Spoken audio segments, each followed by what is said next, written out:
Hello students, this is the second story of your literature syllabus. This story is lengthy, difficult but very interesting, and it is important for the board's point of view also because it has been written by Indian writer.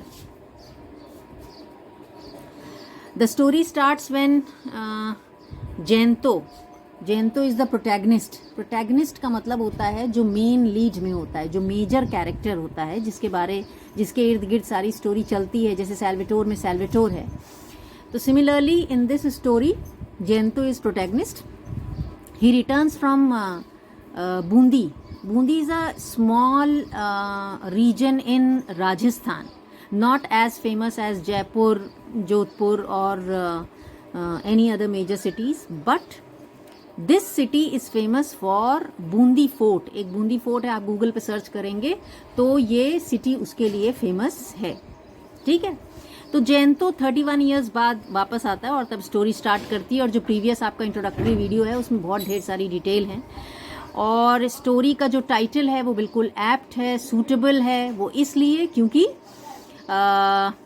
फ्रिट्स एक doll है और एक special doll है जो कि Swiss जो लोग होते हैं ना, स्विट्ज़रलैंड के जो लोग होते हैं, तो उनका ट्रेडिशनल जो ड्रेसिंग होती है उसमें वो उस तरह की वो डॉल है और स्विट्ज़रलैंड से ही आई हुई है. और ये डॉल के बारे में आप पढ़ेंगे आपको और इंटरेस्ट आएगा. ठीक है, तो स्टोरी का जो बिगिनिंग है और जो कॉन्वर्सेशन होती है नैरेटर और जयंतो के बीच में, वो सर्किट हाउस से स्टार्ट होती है. After having stared at Jayanto for a whole minute, I could not help asking him, "Are you well? You seem to be in a low spirits today." जो narrator है वो शंकर है, यानी कि जो आई है पूरी स्टोरी में वो शंकर है और वो जयंतो का चाइल्डहुड फ्रेंड है. तो जब वो पहुंच गया सर्किट हाउस में ट्रैवल करके, बूंदी के सर्किट हाउस में, तो उसने नोटिस किया कि उसका फ्रेंड जयंतो जो है वो बिल्कुल चुपचाप एकदम बैठा हुआ है. तो उसको पूछना पड़ा कि what is the matter, you appear to be very depressed today. Jayanto quickly lost his slightly preoccupied air, gave me a boyish smile and said, "No, on the contrary, I am feeling a lot better. This place is truly wonderful."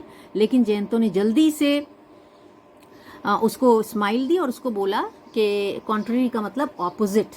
ठीक है, और उसको बोला कि नहीं, actually तो वो तो बहुत हैप्पी है और ये प्लेस उसको हमेशा से बहुत वंडरफुल लगती है.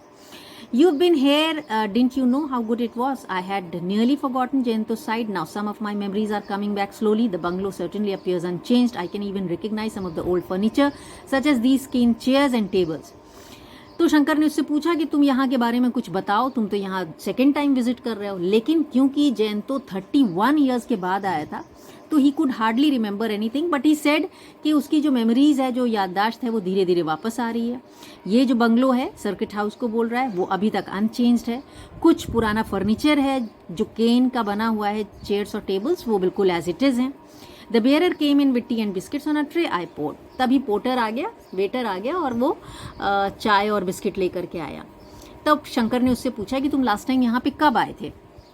31 years ago, I was 6 then. तो जयंतो 31 ईयर्स पहले आया था और तब वो 6 ईयर्स का था. We were sitting in a garden of the circuit house in Bundi. We had arrived only that morning. Jayanto and I were old friends. ये stanza बहुत important है डिटेल के पॉइंट ऑफ व्यू से, क्योंकि इसमें शंकर जो है वो रीडर्स को सारी इन्फॉर्मेशन दे रहा है कि वो चाइल्डहुड फ्रेंड्स थे. आज ही मॉर्निंग वो बूंदी के सर्किट हाउस में आए थे. स्कूल और कॉलेज दोनों फ्रेंड्स ने एक साथ अटेंड किया था. जयंतो अब एडिटोरियल डिवीजन में, एक न्यूज़पेपर के एडिटोरियल डिवीजन में काम कर रहा था और शंकर जो था वो टीचर था. तो आपको याद रहेगा, Jayanto is working in editorial column of a newspaper and Shankar was a teacher. उनकी जॉब डिफरेंट ज़रूर थी लेकिन उनकी फ्रेंडशिप में कोई डिफरेंस नहीं था. और वो बहुत टाइम से राजस्थान की ट्रिप प्लान कर रहे थे कि जब भी उनकी छुट्टी होगी दे विल विजिट राजस्थान. लेकिन डिफ़िकल्टी ये थी कि दोनों फ्रेंड्स को एक साथ हॉलीडेज़ नहीं मिल पा रही थी और ना ही प्लान बन पा रहा था. तो ज़्यादातर लोग जब राजस्थान जाने के बारे में सोचते हैं तो जो बड़ी बड़ी सिटीज़ हैं, जहाँ पे बड़े बड़े पैलेसेस हैं, होटल्स हैं, विजिटिंग प्लेसेस हैं, वो उसको चूज़ करते हैं, चाहे वो जयपुर हो, उदयपुर हो, चित्तौड़ हो. लेकिन जब भी जयंतो से शंकर पूछता था राजस्थान की ट्रिप के बारे में तो वो हमेशा सिर्फ बूंदी की बात करता था. ठीक है, I had no objection for having read Tagore's poem the fort of Bundi, लेकिन शंकर को कोई ऑब्जेक्शन नहीं था क्योंकि शंकर ने भी टैगोर की पोएम में बूंदी के फोर्ट के बारे में बहुत कुछ पढ़ा था and he also wanted to see the fort. तो जो अगर हिस्टोरियंस के पॉइंट ऑफ व्यू से देखें तो उदयपुर, जोधपुर और चित्तौड़ जो है वो ज़्यादा इम्पोर्टेंस रखते हैं, बूंदी उतना इम्पोर्टेंट नहीं है, लेकिन बूंदी भी एक ब्यूटीफुल और परफेक्ट प्लेस है टूरिज़्म के लिए और लोग वहाँ जाके इंजॉय करें उसके लिए। However, Jayanto's insistence on Bundi did puzzle me. I learned the reason on the train when we were coming down. Jayanto's father Animesh Das Gupta had worked in archaeological department. देखिए ये detail भी important है।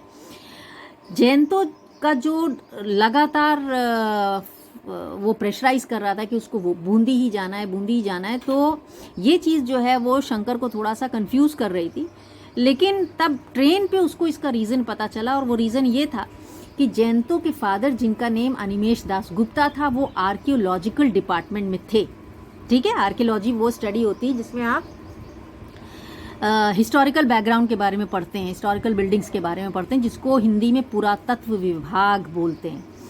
तो वो बूंदी आया था और जब वो 6 साल का था तो कुछ ना कुछ कनेक्शन उसका था जिससे वो वापस आना चाह रहा था। तो शंकर को ये बात एज अ फ्रेंड समझ में आ गई।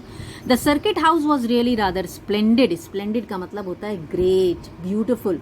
जिस सर्किट हाउस में वो आके रुके थे, ये सर्किट हाउस का डिस्क्रिप्शन है और ये बहुत बहुत इंपॉर्टेंट है, रट्टा मार लीजिएगा आप लोग, इसको ब्रेकअप ऑफ मार्क्स में पूछा जाता है।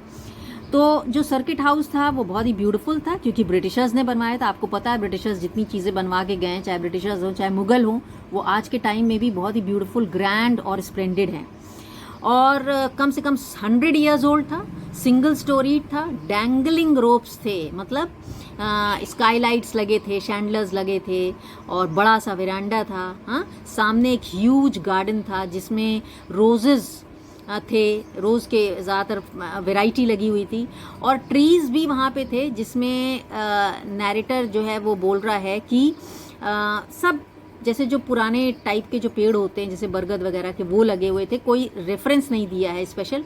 बर्ड्स आती थी, बर्ड्स का रेफरेंस दिया है जिसमें पैरेट्स और पीकॉक के बारे में बताया गया है। ठीक है, we had already been on a sightseeing tour of the town. The famous fort of Bundi was placed amidst the hill.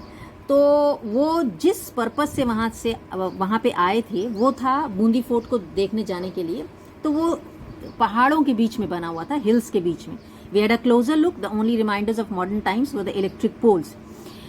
तो जो बहुत पुराने टाइम का वो जगह लग रही थी, सिर्फ एक ही डिफरेंस था कि वो थोड़ा मॉडर्न लुक दे रहा था, वो ये था कि इलेक्ट्रिक पोल्स, ठीक है, जगह जगह बिजली के खंबे लगे हुए थे। Otherwise it seems as though we were back in old Rajputana, और नहीं तो ऐसा लग रहा था कि वो पुराना राजपूताना एरिया है। The streets were cobbled, the houses had balconies jutting out from the first floor, और जो सड़कें थी वो रफ सरफेस की बनी हुई थी, स्टोन्स की। जो घर थे वो उनमें छोटी छोटी बालकनी थी और घर के आगे कार्विंग्स थी। घर के जो दरवाजे थे वो वुडन थे, जो एक टिपिकल राजस्थानी घर होता है जिस तरह से, और उसमें नक्काशी का काम किया गया था। ठीक है, मास्टर क्राफ्ट्स में। It's what difficult to believe we were living in age of machine, और ऐसा लग रहा था कि ये मशीन का जो ज़माना है वो नहीं है, बल्कि वो बहुत ही एंशिएंट टाइम में चले गए। तो today I have completed 2 pages, that is we have completed 12 and 13 pages. In my next video I will explain the other 2 pages.